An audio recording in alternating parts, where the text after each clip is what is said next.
So good morning guys. तो चलिए start करते हैं आज के यानी कि 26 अक्टूबर के इंपॉर्टेंट करंट अफेयर्स को।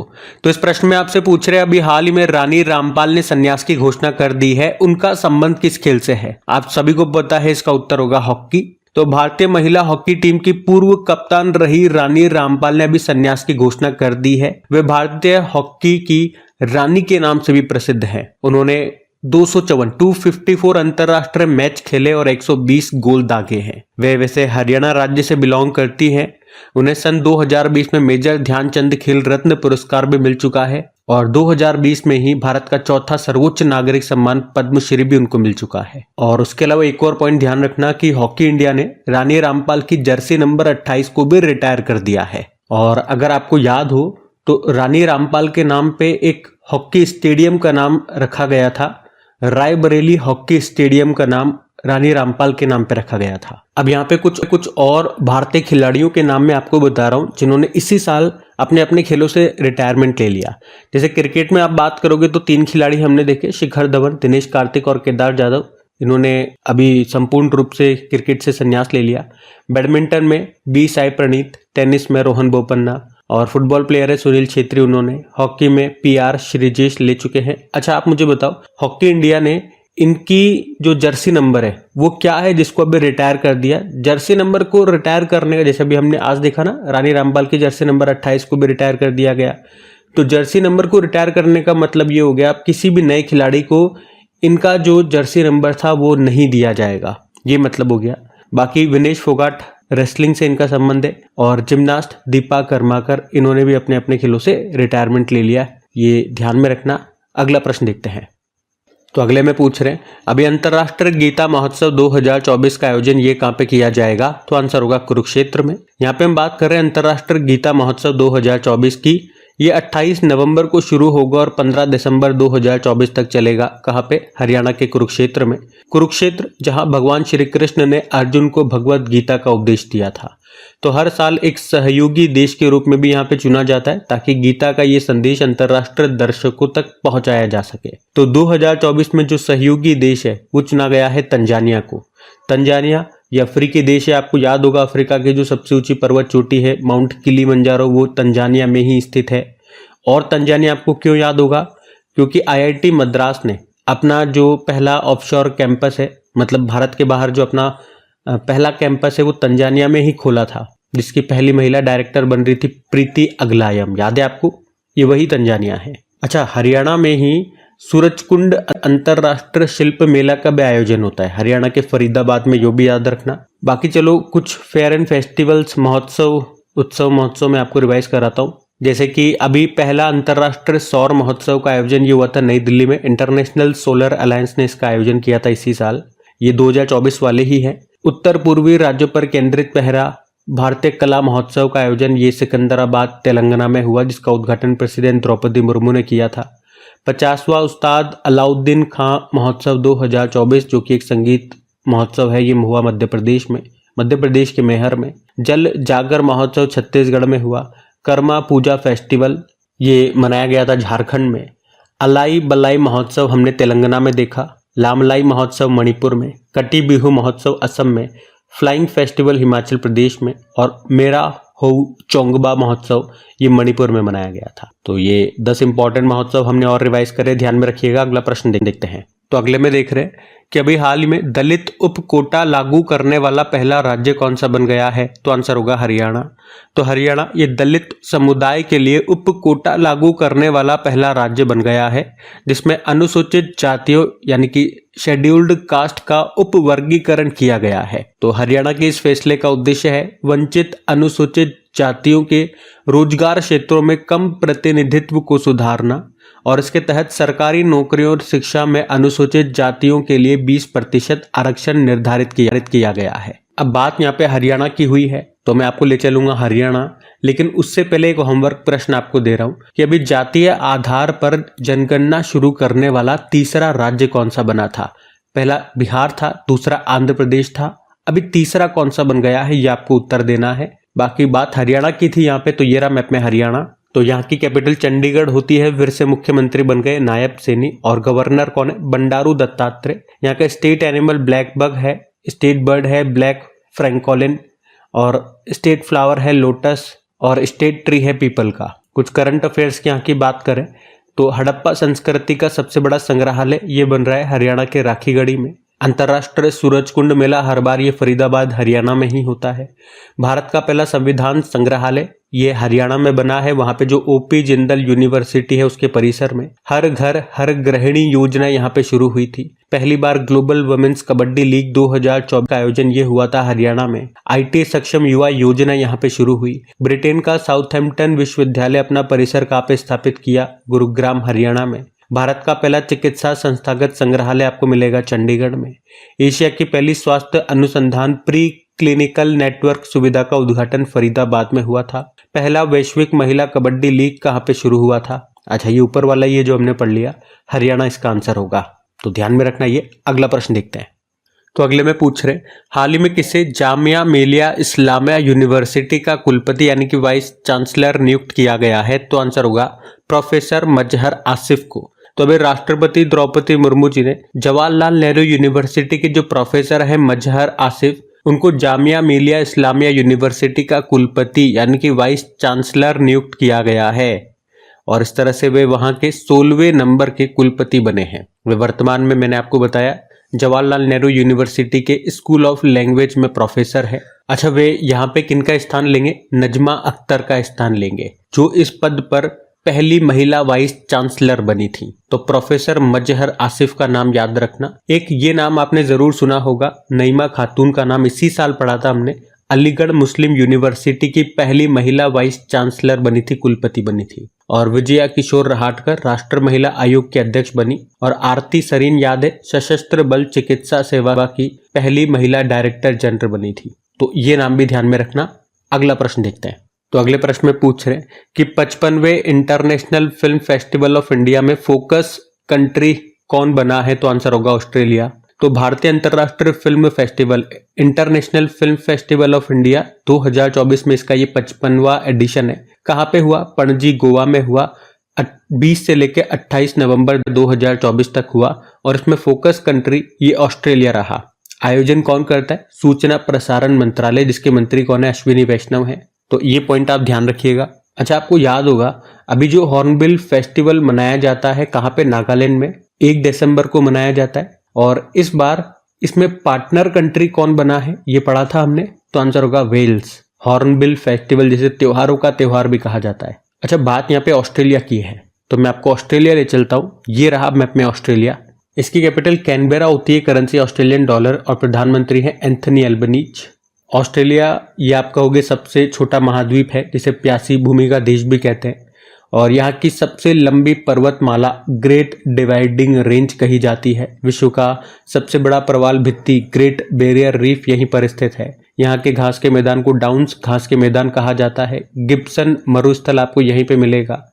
और 2026 में जो कॉमनवेल्थ गेम्स है ना, पहले वो ऑस्ट्रेलिया में होने वाले थे, फिर ऑस्ट्रेलिया ने मना कर दिया, तो अब कहाँ पे होंगे? ग्लासगो स्कॉटलैंड में होंगे। और ऑस्ट्रेलिया ये क्वाड का मेंबर भी है। क्वाड में 4 देश आते हैं, ऑस्ट्रेलिया, भारत, जापान और यूएसए। और इस बार का क्वाड समिट कहाँ पे हुआ? ये अमेरिका में हुआ है। अभी हमने देखा था ऑस्ट्रेलिया ने राइट टू डिस्कनेक्ट कानून को लागू किया था। ऑस्ट्रेलिया के साथ भारत ऑस्ट्रा हिंद और ऑस इंडेक्स नाम की एक्सरसाइज करता है और ऑस्ट्रेलिया काकाडू एक्सरसाइज का आयोजन करता है, पिच ब्लैक एक्सरसाइज का आयोजन करता है जिसमें इंडिया पार्टिसिपेट करता है। तो ये सभी पॉइंट्स ध्यान में रखना। अगला प्रश्न देखते हैं। फिर अगले प्रश्न में पूछ रहे हाल ही में सिम्बेक्स अभ्यास 2024 कहाँ पे आयोजित किया गया? तो आंसर होगा विशाखापत्तनम में। तो सिम्बेक्स एक्सरसाइज 2024 की हम बात कर रहे हैं जो कि एक नौसेना अभ्यास है, नेवल एक्सरसाइज है। किन किन के बीच होता है? तो एस मतलब देखो सिंगापुर हो गया, आई मतलब इंडिया हो गया। सिंगापुर, इंडिया, मैरीटाइम, एम से मतलब maritime, naval exercise. Bilateral exercise है यानी कि द्विपक्षीय अभ्यास है जो 2 देशों के बीच में होता है और इस बार ये इसका 31वां संस्करण है। 23 अक्टूबर को शुरू हुआ जो कि 29 अक्टूबर 2024 तक चलेगा। ये 2 चरणों में होगा।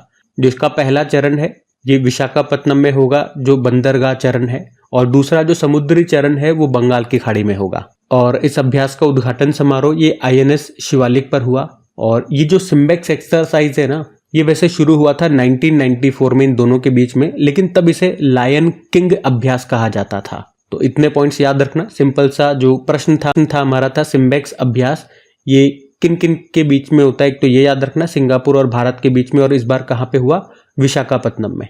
अच्छा, सिंगापुर से आपको याद होगा कि अभी HDFC बैंक ने अपना जो पहला ब्रांच है वो किस देश में खोला था, सिंगापुर में ही खोला था। चलो कुछ मिलिट्री एक्सरसाइज भी मैं आपको रिवाइज कराता हूँ। वैसे अभी 2-3 दिन पहले ही 2024 के सारे मिलिट्री एक्सरसाइज मैंने आपको रिवाइज करवाए थे, तो अभी सारे तो नहीं करवा रहा हूँ, लेकिन फिर भी 2, 5, 10 देख लेते हैं हम जो बिल्कुल इंपॉर्टेंट है। जैसे मैत्री अभ्यास अभी भारत और थाईलैंड के बीच में हुआ था, थाईलैंड में।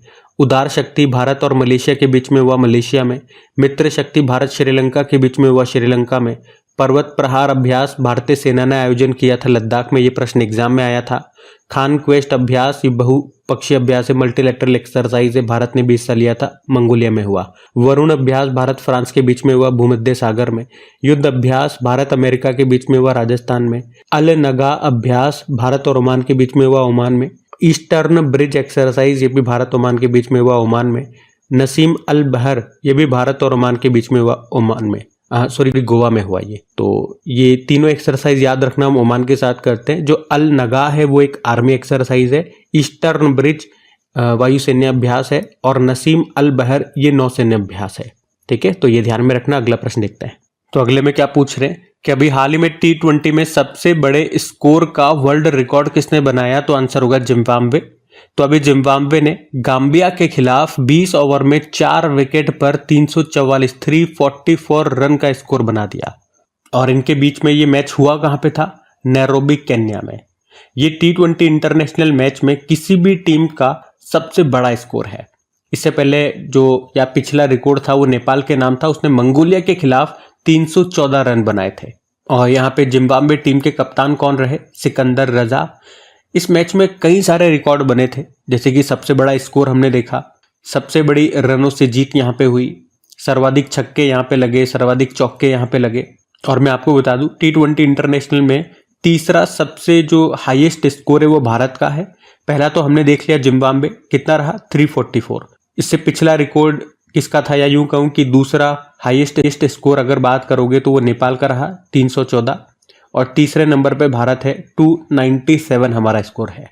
अच्छा, T20 से याद आएगा अभी जो मेंस और वुमेन्स वर्ल्ड कप हुआ था, ICC women's T20 world cup की पहले हम बात करें तो अभी ये हुआ यूनाइटेड अरब अमीरात में, उसको न्यूजीलैंड ने जीत लिया, साउथ अफ्रीका को हराया। और अभी जो मेंस T20 वर्ल्ड कप हुआ था अमेरिका और वेस्ट इंडीज में, उसको भारत ने जीता था, वहां पर भी हमने साउथ अफ्रीका को हराया था। तो दोनों जगह आप देखोगे रनर अप साउथ अफ्रीका है। बाकी जिम्बाब्वे की अगर बात करते हैं तो कैपिटल होती है इसकी हरारे, करेंसी है जिग, यानी कि जिम्बाब्वे गोल्ड। आपको याद है अभी क्रिकेट को कॉमनवेल्थ गेम्स जो 2026 ग्लासगो स्कॉटलैंड में होंगे, वहां से क्रिकेट को बाहर कर दिया। लेकिन अगर मैं पूछूं किस ओलंपिक में क्रिकेट को शामिल किया गया, तो अभी जो 34 नंबर के समर ओलंपिक्स होंगे 2028 में लॉस एंजल्स अमेरिका में, वहां पे क्रिकेट को शामिल किया गया है। तो ये सब ध्यान में रख। अगला प्रश्न देखते हैं। फिर अगले प्रश्न में पूछ रहे हैं कि भारत की भाषाई विरासत पर प्रवासी परिचय 2024 सम्मेलन कहां पर आयोजित हुआ, तो आंसर होगा सऊदी अरब।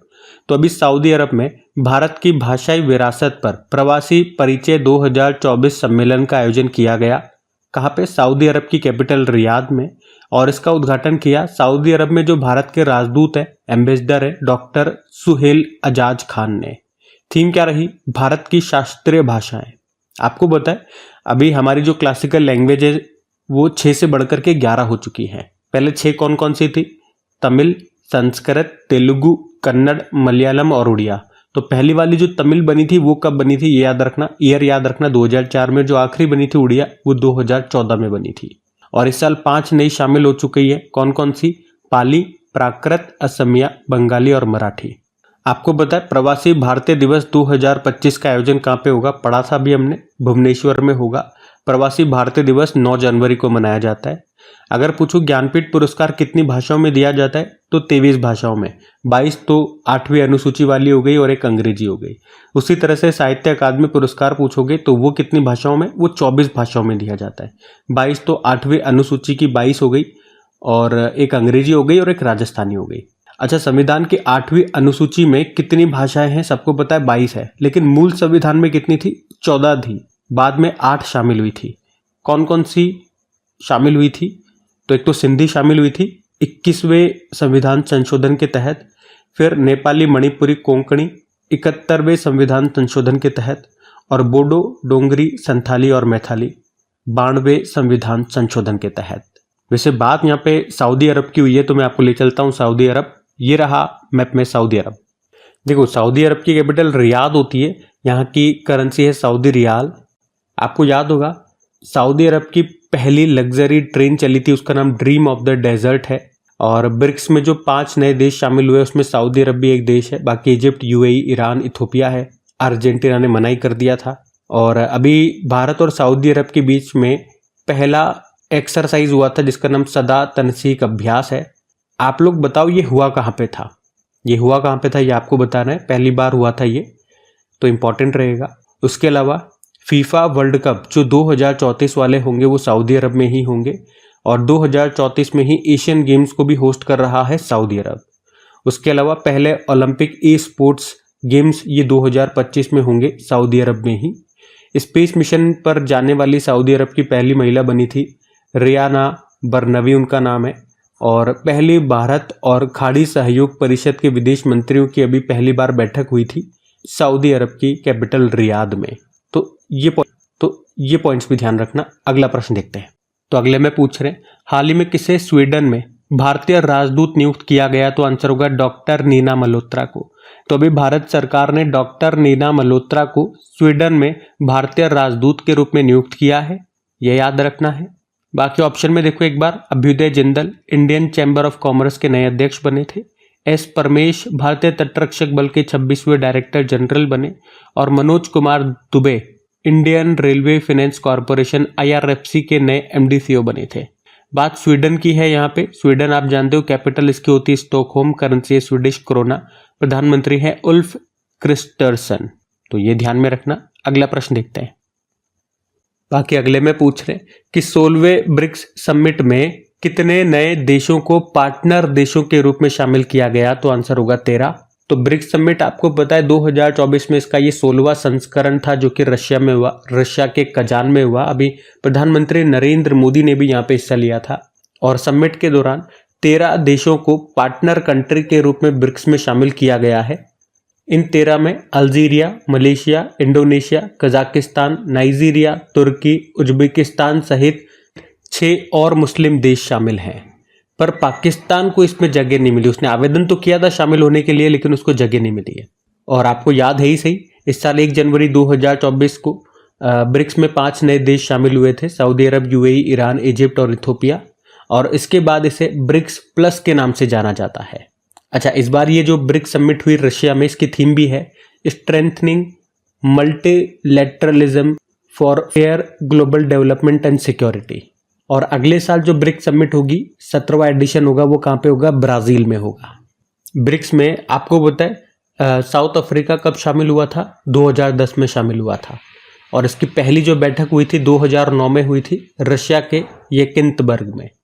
और इसकी हेड कौन है? हेड है दिल्मा रूसेफ जो कि ब्राजील से हैं। तो गाइज ये थी आज के आपके करंट अफेयर्स की क्लास। कमेंट करके जरूर बताइएगा सेशन आपको कैसा लगा।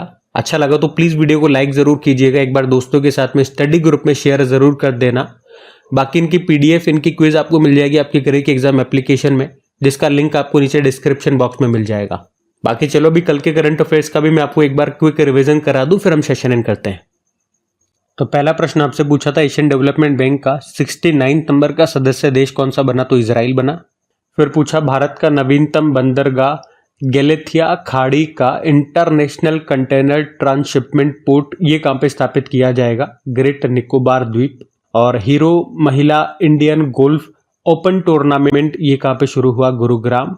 और कर्मचारी चयन आयोग यानी कि SSC का नया हेड किसे नियुक्त किया गया? S गोपाल कृष्णन को। 24वीं राष्ट्रीय पैरा तैराकी चैंपियनशिप में ओवरऑल चैंपियन कौन बना? तो कर्नाटक बना। Global anti racism championship award 2024 से किसे सम्मानित किया गया? उर्मिला चौधरी को। संयुक्त राष्ट्र दिवस आपने मनाया 24 अक्टूबर को। चर्चा में रहे करतारपुर कॉरिडोर का संबंध किससे है? गुरु नानक देव जी। और कैबिनेट समिति ने कहां पर नई मिसाइल परीक्षण रेंज को मंजूरी दी? आंध्र प्रदेश। और आखिरी प्रश्न था कॉमनवेल्थ गेम्स 2026 में कितने खेलों को शामिल किया गया है? तो आंसर होगा मात्र 10। चलो अभी कल का भी होमवर्क प्रश्न देखते हैं और सेशन एंड करते हैं। तो कल के वीडियो में आपसे पूछा था 8वीं महिला एशिया हॉकी चैंपियंस ट्रॉफी 2024 का शुभंकर क्या है, तो आंसर होगा गुड़िया। आप सभी ने प्रश्न का बिल्कुल सही उत्तर दिया। अब ये रहा आज का आपका होमवर्क प्रश्न।